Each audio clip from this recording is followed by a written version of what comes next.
सच्ची सहेली, महिलाओं के लिए सबसे भरोसेमंद औषधि एवं टॉनिक। भारत अमेरिका के बीच व्यापार समझौता, मुख्यमंत्री रेखा गुप्ता ने समझौते के लिए पीएम मोदी का किया अभिनंदन, भारत की वैश्विक भूमिका की सराहना की। दिल्ली में जनसुनवाई का हुआ आयोजन, मुख्यमंत्री रेखा गुप्ता ने सुनी लोगों की समस्या, अधिकारियों को तत्काल कार्यवाही के दिए निर्देश।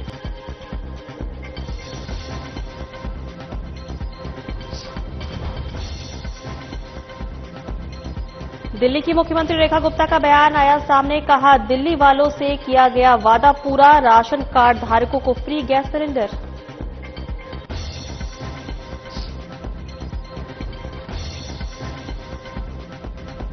दिल्ली को 2711 करोड़ रुपए का रेल बजट, रेल मंत्री अश्विन वैष्णव ने दी जानकारी, दिल्ली से वाराणसी बुलेट ट्रेन की घोषणा।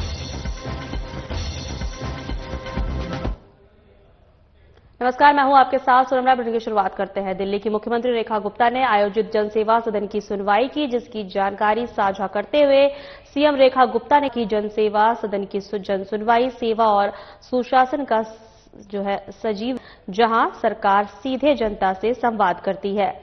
वहीं दिल्ली के अलग अलग क्षेत्रों से आए नागरिकों से मिली, वहीं सभी को समस्याएं जो उन्होंने ध्यान से सुनी गई, वहीं सुझावों पर विचार किया गया और संबंधित अधिकारियों को तत्काल कार्यवाही के स्पष्ट निर्देश दिए गए।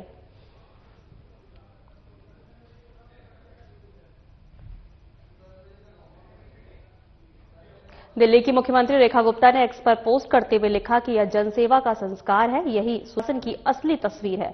सम्मानित जनता और हमारी सरकार के बीच संवाद की विकसित दिल्ली की नींव है।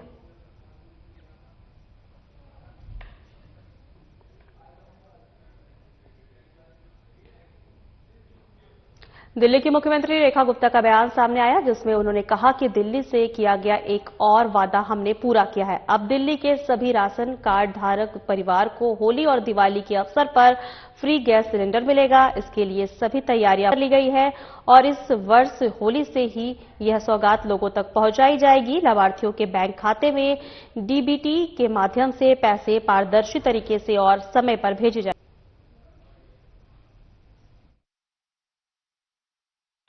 सभी को नमस्कार।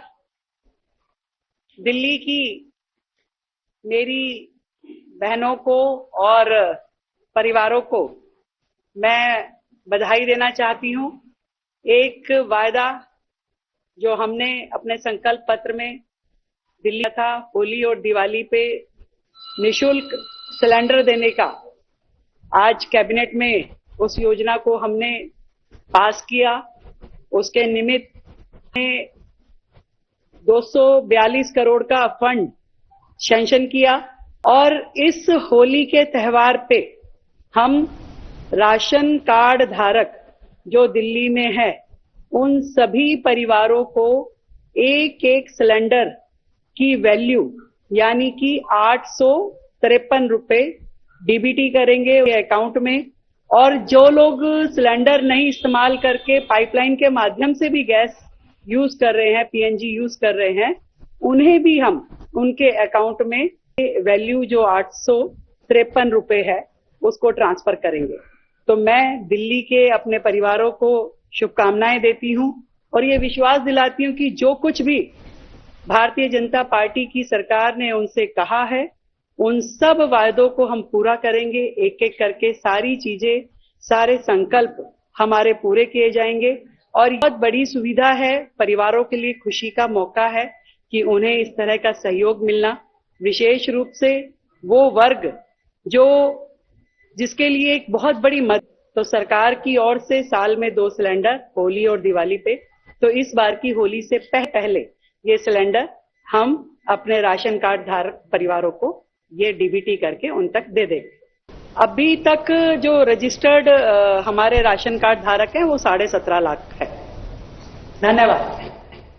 दिल्ली की मुख्यमंत्री रेखा गुप्ता ने एक्स पर पोस्ट करते हुए पीएम मोदी के नेतृत्व में भारत की बढ़ती वैश्विक भूमिका की सराहना की। इस दौरान उन्होंने भवन में आयोजित एनडीए संसदीय दल की बैठक में भारत अमेरिका के बीच हुए ऐतिहासिक व्यापार समझौते के लिए पीएम मोदी का भव्य अभिनंदन किया गया। यह समझौता आपकी दूरदर्शी कटुनीति और भारत की सशक्त अंतर्राष्ट्रीय छवि का स्पष्ट प्रमाण है।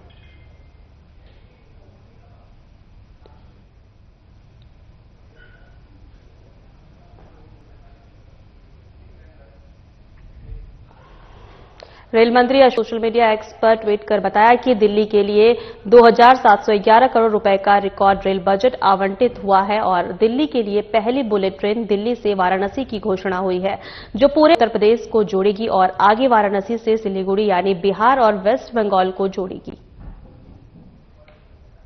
आवंटन हुआ है 2,711 करोड़ रुपए का, 2,711 करोड़ रुपए का, और दिल्ली के लिए पहली बुलेट ट्रेन दिल्ली से वाराणसी पूरे उत्तर प्रदेश जोड़ती हुई और आगे वाराणसी से सिलीगुड़ी यानी बिहार और वेस्ट बंगाल को जोड़ती हुई ये ट्रेन अभी कल घोषणा हुई है। बहुत ही महत्वपूर्ण ट्रेन है। दिल्ली की सीएम रेखा गुप्ता गुरु सुदर्शन संघ जैन साधु साध्वी सम्मेलन और जैन भगवती दीक्षा महोत्सव में शामिल हुई। सीएम रेखा ने कहा कि जैन धर्म के अहिंसा, सत्य, तप और संयम जैसे दिव्य सिद्धांत सिर्फ साधना का मार्ग नहीं बल्कि समाज को करुणा, नैतिकता और आत्मा अनुशासन से जोड़ने वाली अमूल्य धरोहर है। ये मूल्य मानवता के संतुलन और सह अस्तित्व की आधारशिला है। इस पावन और प्रेरणादायी आयोजन के लिए आप सभी को स्वाद एवं मंगल कामनाएं।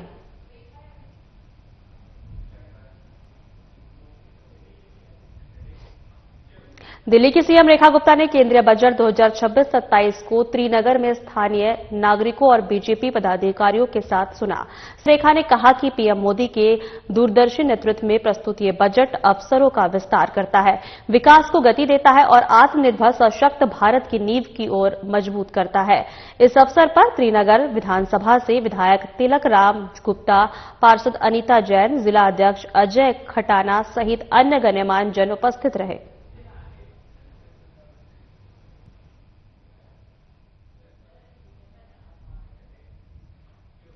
केंद्रीय वित्त मंत्री निर्मला सीतारमण ने देश का बजट पेश किया। केंद्रीय वित्त मंत्री निर्मला सीतारमण ने बजट 2026-27 में आर्थिक विकास, आत्मनिर्भरता और समावेशिता पर जोर दिया। उन्होंने सार्वजनिक निवेश, संरचनात्मक सुधार, राजकोषीय अनुशासन और मौद्रिक स्थिरता बनाए रखते हुए घरेलू विनिर्माण, ऊर्जा और सुरक्षा, आयात निर्भरता कम करने के कदम उठाए। बजट में 6 प्रमुख क्षेत्रों में विकास, मेगा टेक्सटाइल और MSME fund, I space rail corridor, bio pharma, शक्ति, सीसीयूएस तकनीक, समुद्री और पारिस्थितिक ट्रेल, शिक्षा, स्वास्थ्य, खेल, एवीजीसी और नारियल रियल काजू उत्पादन जैसी योजनाओं का प्रस्ताव। टैक्स सुधारों में टीसीएस दर में कटौती, रिटर्न संशोधन की अवधि बढ़ाना, छोटे दाताओं के लिए आसान प्रक्रिया और पीआरओआई निवेश सीमा बढ़ाना शामिल है। साथ ही एसईजेड, रक्षा, नाभिकीय और लिथियम आयन बैटरी उद्योग के लिए कस्टम ड्यूटी में छूट, मेडिकल हब, एआई आधारित कृषि टूल और भारत विस्तार जैसी डिजिटल पहलें भी शामिल हैं। On the sacred occasion of Magh Purnima and the birth anniversary of Guru Ravidas, I present the budget for the year 2026-2027. Since we assumed office 12 years ago, India's economic trajectory has been marked by stability, fiscal discipline, sustained growth, and moderate inflation. This is the result of conscious choices we have made, even in times heightened uncertainty and disruption. Our government, led by Honorable Prime Minister Modi, has decisively and consistently chosen action over ambivalence, reform over rhetoric, and people over populism. We have pursued far-reaching structural reforms, prudence and monetary stability, whilst maintaining a strong thrust on public investment. Keeping Atmanirbharta as a lodestar, we have built domestic manufacturing capacity, energy security, and reduced critical import dependencies. Simultaneously, we have ensured that citizens benefit from every action of the government, undertaking reforms to support employment generation, agricultural productivity, household purchasing power, and universal services to people. These measures have delivered a high growth rate of around 7% and helped us make substantial strides in poverty reduction and improvement in the lives of our people. Today, we face an external environment in which trade and multilateralism are impaired and access to resources and supply chains are disrupted. New technologies are transforming production systems while sharply increasing demands on water, energy, and critical minerals. India will continue to take confident steps towards Vikasit Bharat, balancing ambition with inclusion. As a growing economy with expanding trade and capital needs, India must also remain deeply integrated with global markets, exporting more and attracting stable long-term investment. As I begin Part A, I want to express my gratitude to the people for standing firmly with us as we forge our way to becoming one of the largest economies of the world.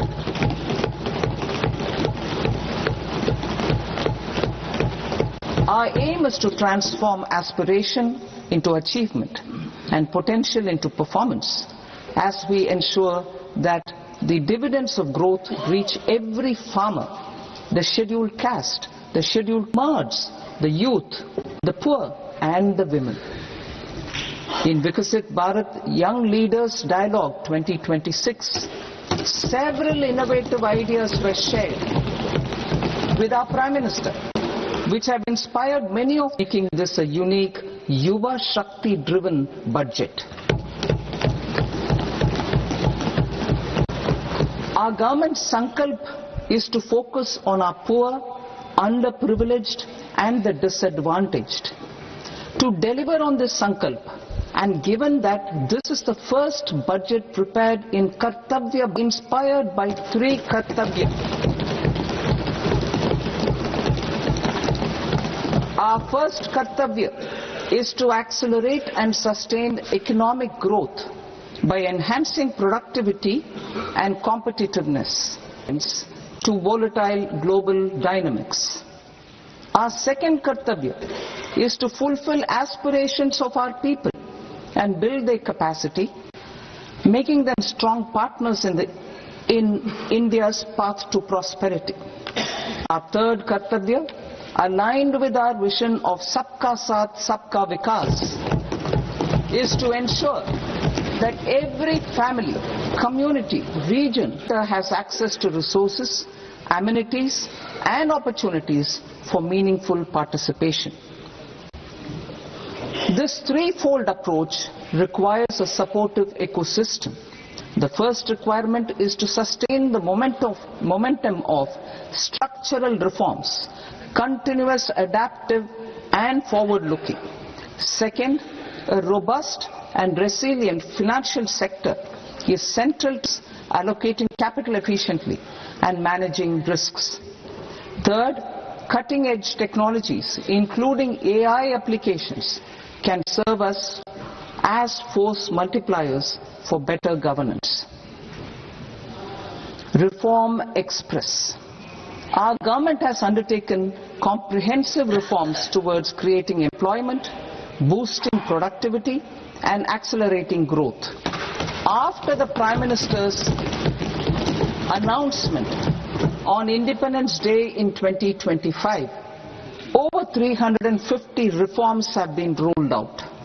This includes GST simplification, notification of labor codes, and rationalization of mandatory quality control orders. High-level committees have been formed, and in parallel, the central government is working with the state governments on deregulation and reducing compliance requirements.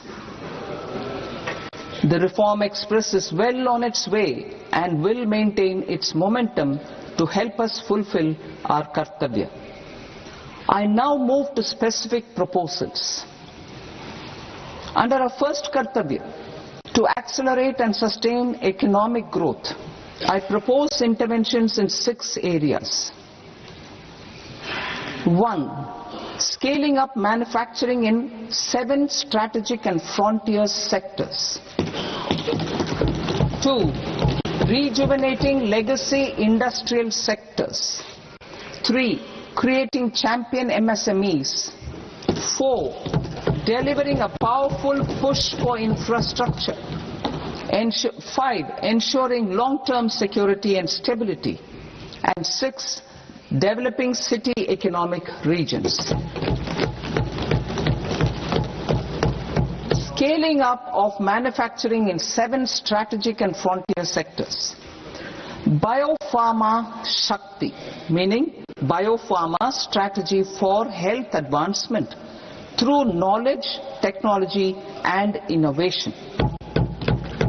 India's disease burden is observed to be shifting towards non-communicable diseases like diabetes, cancer and autoimmune disorders. Biologic medicines are key to longevity and quality of life at affordable costs. To develop India as a global biopharma manufacturing hub,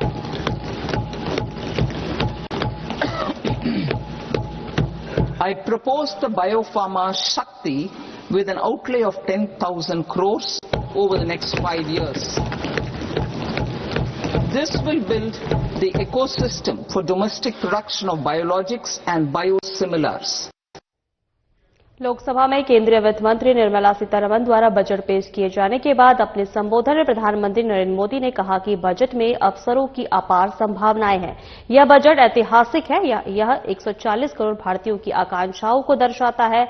यह सुधारों की यात्रा को मजबूती देता है और विकसित भारत के लिए एक स्पष्ट रूपरेखा तैयार करता है।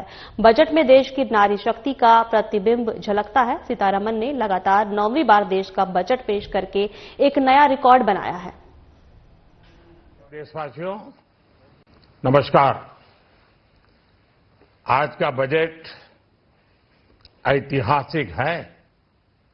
इसमें देश की नारी शक्ति का सशक्त प्रतिबिंब झलकता है। महिला वित्त मंत्री के रूप में निर्मला जी ने लगातार 9वीं बार देश का बजट प्रस्तुत करके नया रिकॉर्ड बनाया है। ये बजट अपार अवसरों का राजमार्ग है। ये बजट वर्तमान के सपनों को साकार करता है और भारत के उज्जवल भविष्य की नींव को सशक्त करता है। ये बजट 2047 के विकसित भारत की हमारी ऊंची उड़ान का मजबूत आधार है। साथियों, आज भारत जिस रिफॉर्म एक्सप्रेस पर सवार है, इस बजट से उसे नई ऊर्जा, नई गति मिलेगी। जो पाथ ब्रेकिंग रिफॉर्म्स किए गए हैं,